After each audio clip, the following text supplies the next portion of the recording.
अंतर्जातीय युवा दिवस पालित ब्रह्मपुर।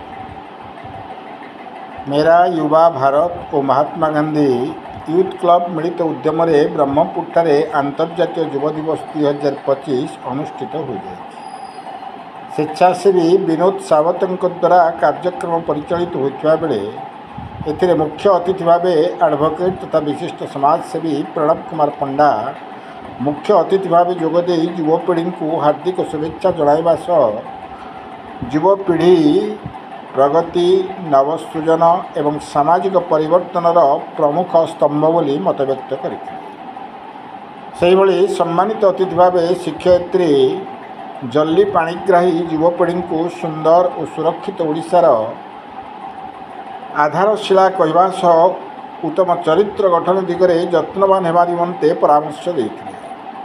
अंतर्जातीय युवा दिवस 2025 परिप्रेक्षी में विभिन्न वर्गर छात्र छात्री द्वारा विभिन्न प्रतियोगिता अनुष्ठित होगा सह कृति छात्र छात्री मानू पुरस्कृत कर ब्रह्मपुर सुनेरी विश्वास रिपोर्ट कांतिधारा न्यूज।